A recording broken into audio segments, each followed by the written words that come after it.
Now I'm going to actually introduce myself a little bit, because this is why I was originally invited to be here tonight, was to give an update on my company, which is Sudara. So what is Sudara? We are a certified benefit corporation. I don't know how many of you are familiar with the B-Corp movement, but benefit corporations basically want to do something that affect environmental or social change with their business. And so back in 2005, I actually took a trip with my husband to India and started a nonprofit to help women and children out of sex trafficking in India. So we went there for a different reason, and we were just smacked upside the head with the reality of the injustice of sex trafficking and what was happening. So started a nonprofit. After doing that for a while as a nonprofit volunteer board member, it was about 2014. So it had been going and kind of growing and helping some folks. Actually decided to turn it into a for-profit business, to peel the business component out. And so today we have a 501c3 called Sudara Freedom Fund, the nonprofit, and then we have a for-profit business called Sudara. And the fun part was that I was invited to do a fast pitch here at PubTalk in 2014. And at that time, it was just sort of in concept. And it was just like, this is what I want to do. Not many people are doing this. It's sort of innovative. And some people are like cross-eyed, like, what's that? And I think at the time, I don't even know if Oregon had benefit corps as a status, but in short order, they did. So excited to come back to this group. It was such a fun place to kind of launch our idea. As we all know, the entrepreneurial ecosystem here in Central Oregon is rich and loving and kind and helpful, and all of those things helped us launch Sudara as a successful online B-Corp. And so we are kind of, we've had ups and downs as startups do. It's been a really fun kind of rocket ship ride, and it's been really hard at times. And so we were in that startup phase for a while, and with the help of this community, it's been really amazing. So what I'm here to talk about tonight is kind of where we're going next. So we've learned some things in our startup. We've been direct to consumer as really an online pajama and loungewear brand. I'm going to show you my pants. So you can wear them out and dress them up and look cute at a pub talk, or I can literally just take everything else off and just keep them on and go right to bed, because they're so comfy as pajamas too. So that has been our brand. It's not an innovative product. What's innovative is our business model and our mission. And that isn't changing, right? We are completely committed to making the world a better place through business. I believe one day the world will be all businesses are doing good. I think one of the beauties of the millennial generation is that they're pushing us that way. They're forcing businesses to say, well, what's your social mission? What are you doing? What does that look like? How are you helping people and planet? And so that's not changing. But what is changing through some of our learnings and where we're going is we want to diversify. We don't just want to be a direct-to-consumer brand anymore, because that can be a little more volatile. We really want to get into the hands of more people.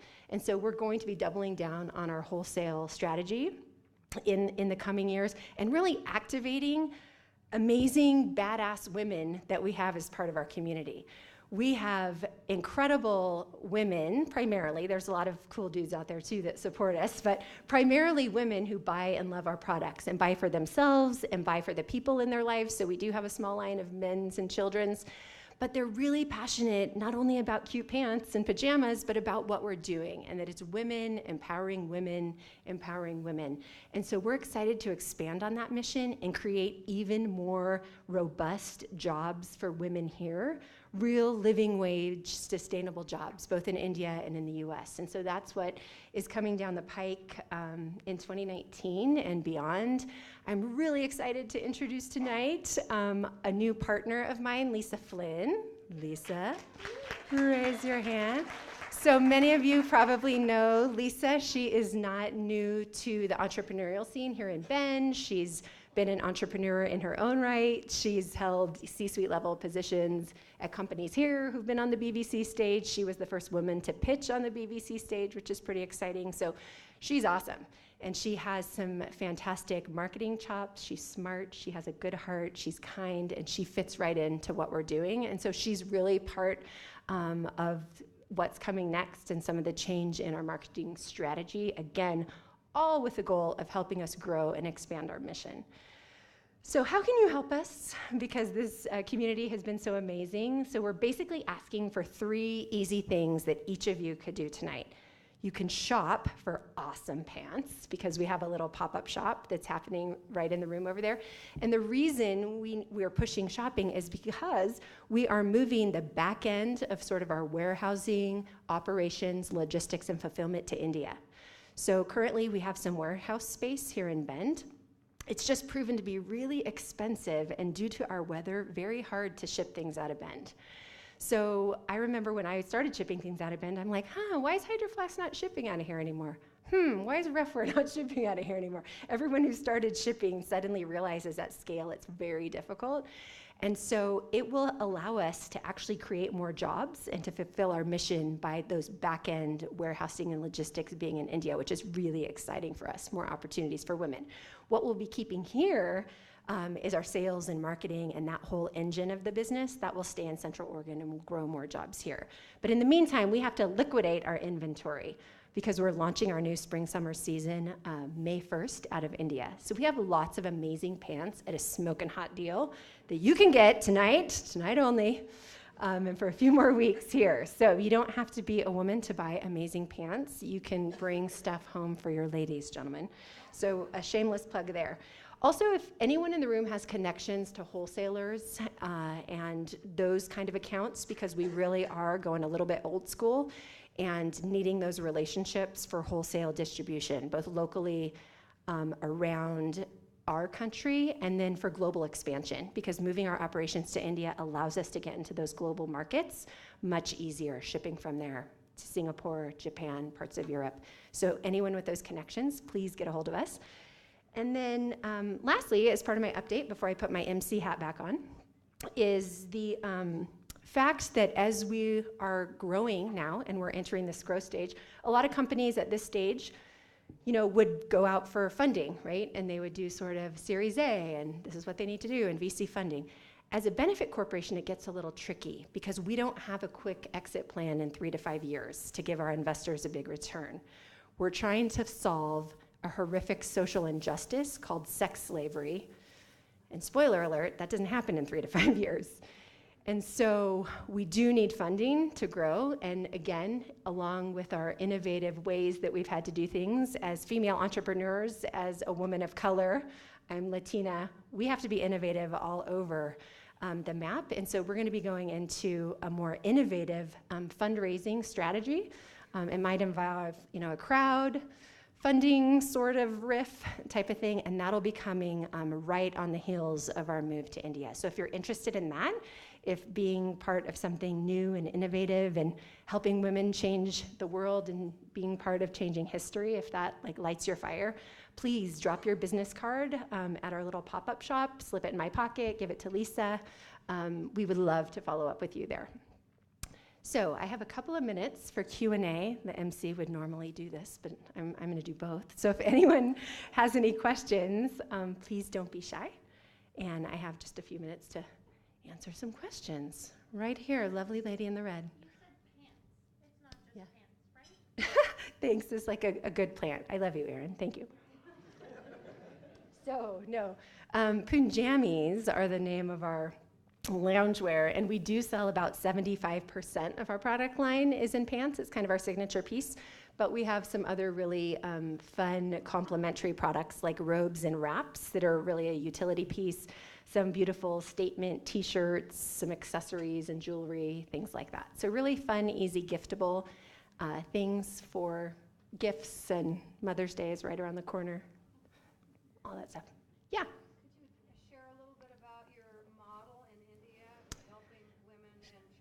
Sure.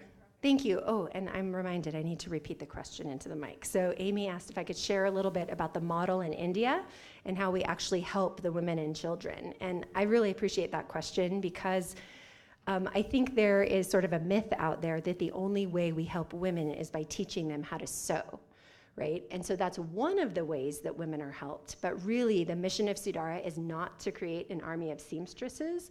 The mission is to provide pathways to freedom for women and children through job creation and sustainable income. So we work with partnering organizations in India to help the women out of their situation, out of the brothels, and those that are at highest risk factors for entering the brothels. So it might look something like a very poor woman who's recently widowed and her husband was the income source, and now she has to feed herself and her children. And without intervention, she would have to sell her body to do so. That would be a highest risk factor. So with our partnering centers in India, they identify this group of women, and then they have multiple job training, creation, and placement opportunities for women. So for instance, one of our main partners has a program where they train 1,200 women a year. Now, only a small portion of those are seamstresses who sew our pants and our robes. But the revenues generated from our products, we pay a premium on our products, subsidize the job training and placement program. So they've done a great job in researching employers' needs for that area, and they have an 89% job placement rate once the women are trained. So it's really exciting. And the beautiful part is, handouts don't change lives, jobs do. And one of the women, one of the first graduating classes a few years ago, she came, and even though she's a very poor woman, she donated 100% of her first paycheck back to the job training program and said, I want more women to be trained. So there's so much power in women, helping women, and unleashing all the goodness of jobs and economic development, which is why we're all here, but doing it in a context where people don't have the privilege that we have. And so basically at Sudara, we're saying we're stepping up and using our privilege to help others who don't have it yet. And we look forward to a world where, equity will be the norm. Another question? Yeah, so a little bit. Lisa might not let me talk about it too much. Because so much of that will be coming out right on the heels of our move. But really, again, without giving away the details, it's really tapping in to this amazing activist community of women that we've cultivated through Sudara. And there's a lot of women that have been bounced out of the job force for a variety of reasons. And so there's this latent power there that we see a lot of potential in. So if you want to know more, give us your business card. You'll get the full details. We might have time for one more question. Sure. Now that AI is creating sewing machines that don't require a person to operate them, and we see companies like in Seattle that are doing this and getting the middle person completely out of the clothing industry. Yeah. How are you addressing those changes?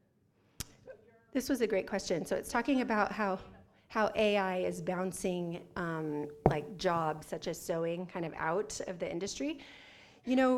It's a great question, and really, we're just counterculture in that way, right? So we believe in the power of the maker and of slow fashion, and fashion has been sort of a dirty business for a lot of years. And that's why we just see cheaper, faster, it's like disposable clothes that are happening, cheap stuff made out of XYZ country. And so we're just inherently not part of that movement. We're part of the slow fashion movement. We're also really thoughtful about our products, and so they're not just on-trend things. We'll have beautiful prints that are on-trend to remain relevant and sustainable, to answer your question. But the core and the ethos of what we're doing is about job creation. So we would never have a machine do those jobs. I think there's a beautiful part of AI and technology for our world, but it definitely won't be in our space. We still feel like there's a very relevant place where people want handmade goods, and they'll pay and appreciate the craftsmanship of such goods. And so I think, quite honestly, more than anything else, it'll be a distinct advantage, a competitive advantage we have, that our clothes are still handmade when everything else is just coming off of a machine. I think that's it. Okay, so thank you, everyone. I'm going to put my MC hat back on.